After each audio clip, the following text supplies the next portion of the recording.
Assalamualaikum warahmatullahi wabarakatuh. Perkenalkan, nama saya Nafan Naif Kesabian Ramadan. Saya dari kelas Berbagai Syariah A dengan NIM 2405031100011. Di sini saya akan menjelaskan tentang apa itu rekrutmen dan bagaimana kinerja atau apa istilahnya proses kerjanya dari rekrutmen itu sendiri. Jadi dari yang saya baca, rekrutmen itu adalah proses strategis yang melibatkan pencarian, penyaringan, dan pemilihan kandidat yang memenuhi syarat untuk mengisi posisi yang kosong di suatu perusahaan atau organisasi. Tujuan dari rekrutmen itu sendiri adalah untuk mendapatkan tenaga kerja yang berkualitas agar sesuai dengan kebutuhan dan tujuan suatu organisasi. Uh, Siapa sih yang biasanya mengadakan rekrutmen itu? Kalau yang saya tahu, yang mengadakan rekrutmen itu adalah seorang HRD atau seorang pimpinan perusahaan.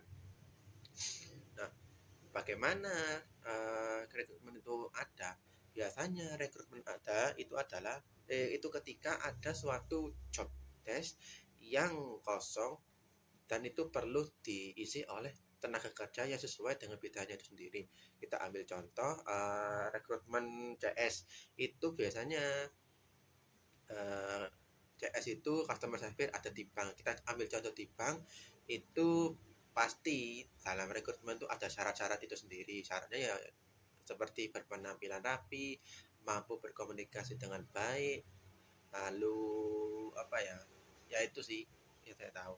Dan kapan rekrutmen itu diadakan? Ya rekrutmen diadakan itu ya ketika hmm, apa ya namanya itu ya? Ya ketika ada suatu pekerjaan atau job desk dari suatu perusahaan itu sedang kosong atau membutuhkan suatu tenaga kerja itu sendiri yang sesuai dengan syarat-syarat yang telah dicantumkan pada rekrutmen itu. Dan kemudian uh, di mana biasanya rekrutmen itu tersebarkan? Ya, kita ambil contoh di sosial media kayak Instagram, Twitter, atau dari orang-orang terdekat kayak teman gitu. Atau biasanya dari keluarga juga ada kok. Mungkin itu saja penyampaian sedikit materi dari tentang rekrutmen tenaga